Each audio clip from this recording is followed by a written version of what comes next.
Hello, everybody. Welcome back to Sounds of the Valley. I'm Nathan Blaser. You're at the interview portion of our episode tonight. I have with me Tyler and Brianna of Duo Vivace.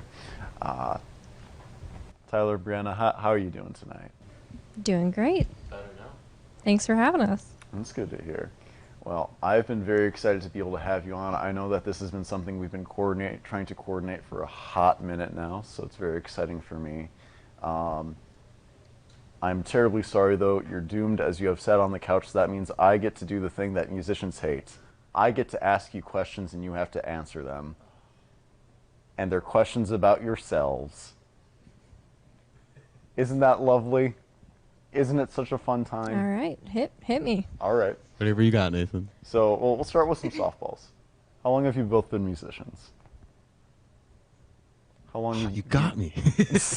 How long have you like both been like learning, doing music, etc.? I've been playing the cello for 14 years. Nice. I don't know if I have a specific number on it, but I've been playing since I guess since I was about 9 or 10 years old. So about 13, 14 years. Yeah, about the same amount of time. Not cello, piano. Mm-hmm.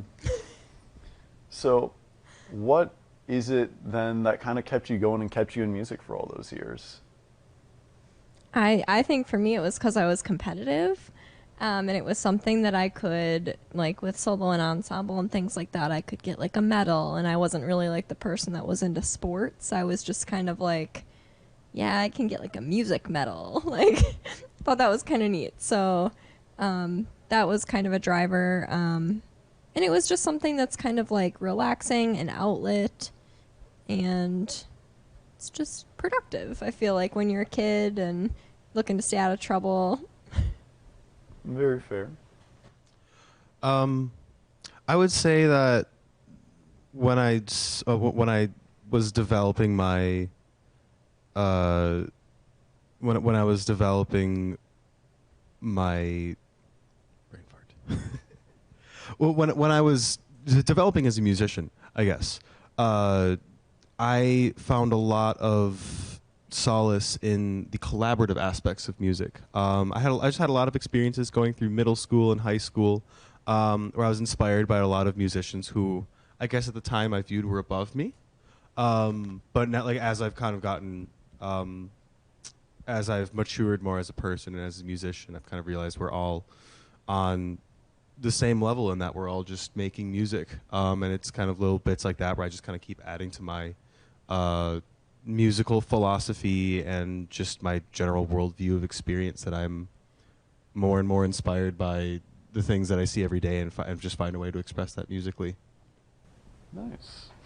Yeah, I think I always like to kind of start out with some of those questions, just because to me, for once, we have a night where all three people on screen are classically trained musicians. It's not normally the case with Sounds of the Valley. We get a lot of people that just pick it up as a hobby, and you get very different answers. And so I think it's very interesting to hear about other people's process that underwent being a person in band or orchestra, etc., as it's just a whole different ballgame. So let's fast forward a good few number of years then. What inspired you all to form Duo Vivace? I've got some thoughts on this. I think it was about a year and a half ago that I saw Brianna performing with another piano player at 200 Main, and I was like, man, that looks like a really fun time. I don't think I've ever performed with a classical musician in more of like an improvisatory context like they were in that moment. And after that show, Brianna and I were talking. I was like, man, that's such a cool idea that you guys were going for. And Brianna said something along the lines of like, yeah, we should do some collaborations like that, because I have always wanted to play Despacito in on my cello in any way I can. And that gave me an idea to kind of start putting together something like what we've been doing with Duo Vivace, because in addition to being a performing musician as a piano player and a composer, I also really enjoy arranging music in any way, shape, or form. I've arranged charts for like my own quintet. I've arranged music for a whole bunch of different settings, and I figured this was just a really good opportunity to keep working on that. So I was like, Despacito. I as soon as Brianna said that, I was like, I just like a million ideas of like how would this work in a piano cello format, and then that just kind of like that snowballed into like, oh, how would other charts like Dancing Queen and Can't Help Falling in Love and like all of like my favorite Beatles tunes like Hey Jude, and we have like Norwegian Wood and Something, and all these different Beatles tunes in our repertoire. All of these ideas kind of started like pouring out. So for me, that's where it started, was just like kind of taking some of my absolute favorite tunes and playing it on and making them like refined and classy with the cello and with Brianna's tone on her cello. Like, how could you not? It's amazing to listen to. Thank you. Yeah, and at the time I was in the process of starting a business, Uncommon Events, which I'm the co-owner. And there's like a need that I noticed, which is what prompted my business partner Emily and I to start Uncommon Events. And it was just, there's like this gap in Eau Claire. Like, you've got tons of musicians, you've got tons of people who want live music, but there's no one coordinating it. And so anyways, I was creating that business at the time when Tyler and I were kind of experimenting with this duo, and I was like, man, this would be great. Like, it fits into people's weddings really well. You can play all sorts of different types of music with this instrumentation. You can add instruments. You can get like a really decent book together to play at weddings, but then you can also use this repertoire to play at a restaurant, at a wine bar, at a corporate event, like really anywhere. So it was just super versatile.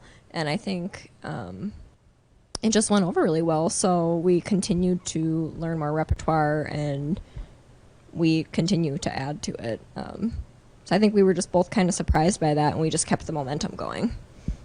Okay. I'm personally gonna try and put a mental pin in Uncommon Events. Real quick though, Brianna, can you say Despacito? Despacito? Tyler, can you say Despacito again? Despacito? Despa? Despacito? Or Despacito? Despacito? Despacito. Is that how you're like supposed to say it? It's the emphasis is not the pa. So But you're they saying sing it's like Despacito. That's what they say. Yeah, but the word itself is Despacito. Fine. Despacito. If you say so. Yeah. I'll take your word for it. All I hear them sing on that song is Despacito. I'll have you know I'm a very Despacito. knowledgeable source. I took Spanish up until my first year of college. Okay. Very knowledgeable on that. I'll take your word for it, because I think that was the last time I took it too. So, kind of continuing on with a couple more questions about Duo Vivace before we get to Uncommon Events. What would you say is like your favorite thing that you've done together? Be it, say, like a certain gig that you've had, maybe like a certain arrangement that you worked on together, etc. Yeah, there's been a couple of them. One of them was a masquerade ball at the Pablo Center. This is actually something we got asked to do kind of last minute, so it really pushed, both of us, but mostly Tyler from an arranging perspective. Tyler arranged all these beautiful kind of mysterious waltzes for this masquerade, and we probably had about 5 days to rehearse everything, so it really pushed me from a playing standpoint. It really pushed Tyler from an arranging standpoint, and we just worked at it super hard all week, and it turned out to be a beautiful event. We were really proud of how that turned out, and we got to add a ton of repertoire to our books, and something that's a different genre too. Like, it was kind of around the time of like Halloween, I think, so we had some kind of spooky stuff in there, and it was really fun. I think we both really enjoyed it. Yeah, definitely. That was like the most last minute thing that I've ever had to just like cram in the like barely a week before the gig. I think it was like 6 days or something. Yeah, right? I called Tyler. I'm like, hey, you want to do a gig? And he's like, yeah, sure. And then I told him what it was, and he was like, oh, okay. It was a super fun event, though. It I was feel like like, I do that a lot to you. hey, that's the life of a musician, you know. Sometimes something Yeah. just pops up, and you're just like, oh, I gotta do this, and it's like for me, it's all just in the name of just making music and like whatever we can do to be doing that. And the gig itself was super cool. It's like probably one of the classiest shindigs I've ever had a pleasure to be a part of. It was like it was like Brianna said, it was a masquerade ball. I've never been to a masquerade ball before, but we had to like order. At least, like, I guess we didn't have to, but we just wanted to go the extra mile. Mm-hmm. We ordered these like super nice masks, like online, Yeah. and like I just felt so classy wearing like my tuxedo and this mask, just like playing one of the nicest grand pianos in the entire building, and there were hoop dancers too, and Yeah. and there was a whole big stage where Uncommon Denominator performed too. It was just a super cool event, and just like throwing together all those arrangements and like the week together, like the week before that, just to to perform it all and like time everything out. It was one of those moments as a musician where I'm like, I put all this hard work into this, and just the payoff was Yeah, we so both just nice. felt really proud. That sounds like it was a really amazing and fantastic experience. And just listening to the both of you talk about it, I can tell that it's probably something that's really going to be in your heads for a really long time, as it should be. So now for one of maybe our harder hitting questions. Why is it that music matters to you? Why? We talked about a little bit at the beginning of why you stayed in music, you know, with your own various reasons, but why is it that you now devote your professions to doing it, you know? I think, I kind of said I'm a little competitive, and I've had a lot of people say, oh, you can't be a professional musician, or you can't have a normal job and still pursue music. And I kind of just wanted to be like, well, yeah, I can. I do that a lot in my life, honestly. It's a good and a bad thing. But there's other reasons too. Like, I think music is extremely emotional. It can make people cry. It can make them smile. It can make them feel extremely deep emotions. And for me, when I'm playing music that I love, it's also very emotional for me. It can just, make you feel like people talk about after they work out, they get like a rush of like endorphins. It's kind of like that after you come off of like a really great performance. Just a really good feeling. So I love that, like, not only for myself, but also for other people, like, just giving them that experience of hearing the music and knowing that I'm putting like my heart and soul into it, and they're getting to listen to like the result of that. For me, I would I copy and paste a lot of that. But also, like, for me, music is humanity reflected in the most artistic way. As corny as it might sound, music is life, and life is music. And for me, there's a very spiritual thing to the way, the headspace that I get into when I'm performing, especially in like a improvisatory context as a jazz piano player, where like for me, when I'm improvising, it's a language of its own, and it's all about having a conversation with the people that you're performing with. Not just the people you're performing with, but having a conversation with the audience too. Because like, especially in the music that I feel most comfortable in like jazz music, it's a dialogue on decades, quite literally like a century and a half of just history, and just going back and like we're just talking about some of our favorite musical moments and how we can keep pushing them forward. And that for me is another one of the biggest aspects of music for me, is the collaborative aspect of it. I've had some really profound and meaningful like musical collaborations over the last few years.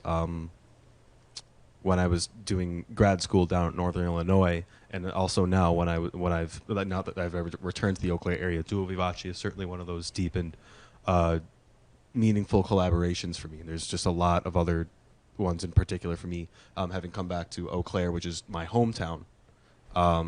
Just getting to kind of collaborate with some amazing musicians and and make some amazing musical moments just always keeps me coming back. Because like if there's one more thing I can add, like as a freelance musician, which is essentially like my day job these days, there's many things that come up where I'm like, why? like there's so much to do, so many different things to keep organized, what's going on. There is always something that pulls me back of like, oh yeah, that's why I'm doing it. And like there's always no doubt that things will come back, and that I just keep pushing forward in the good name of making music.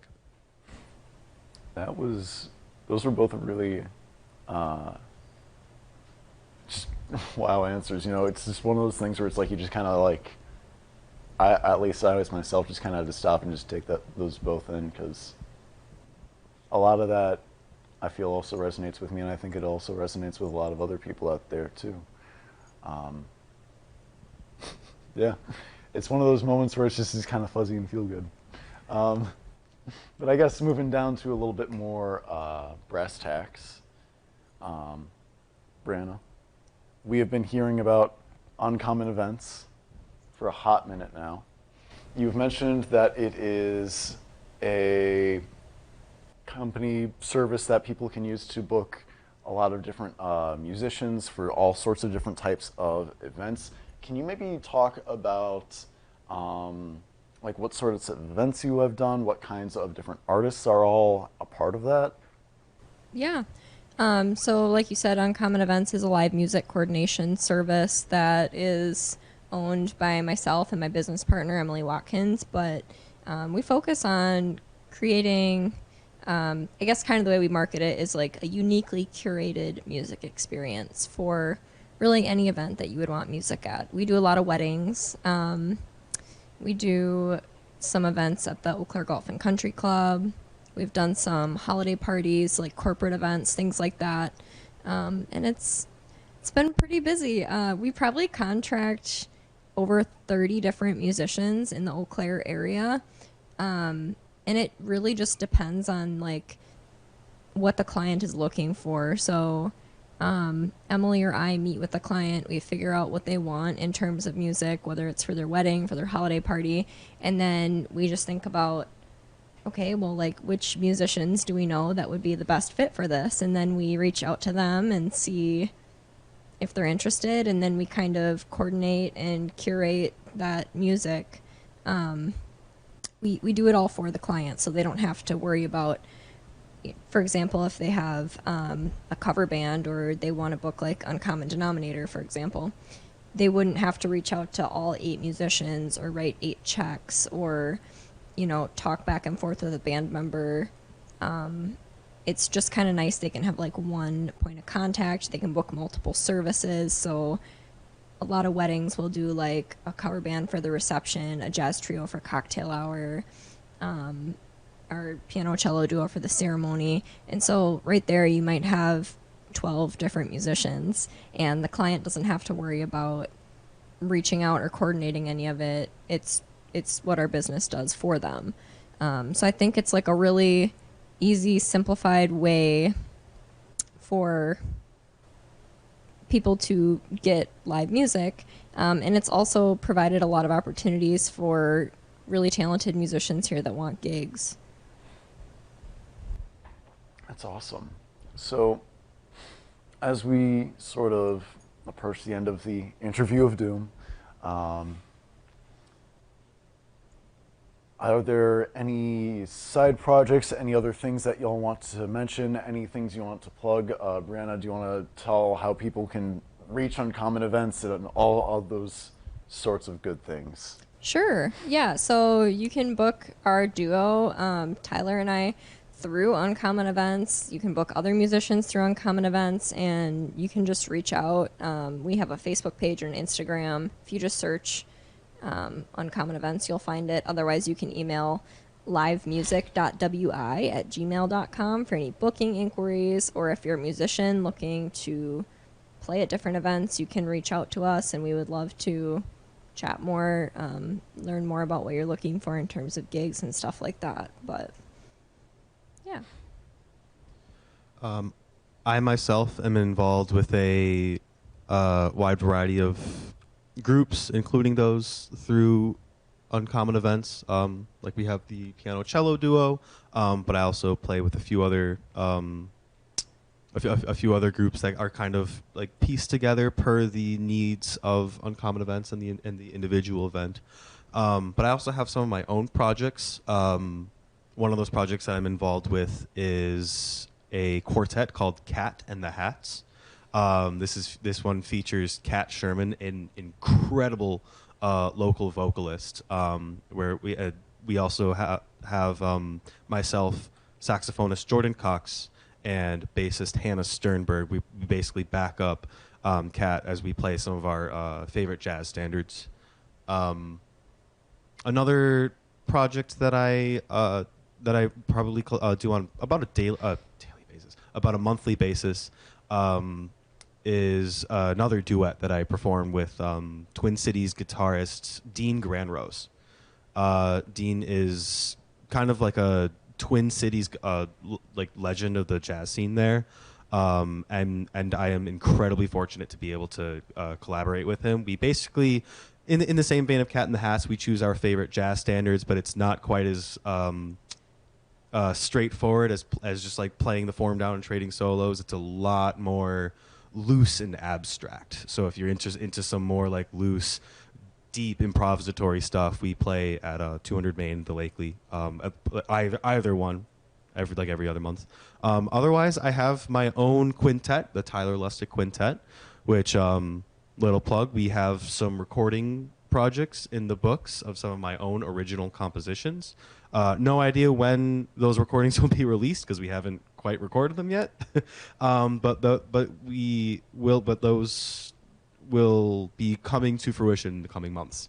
So we'll be recording some of my own original compositions, which are deeply informed by some of my favorite jazz composers, including Chick Corea, Thelonious Monk, and the great Wayne Shorter, who just passed away a few days ago.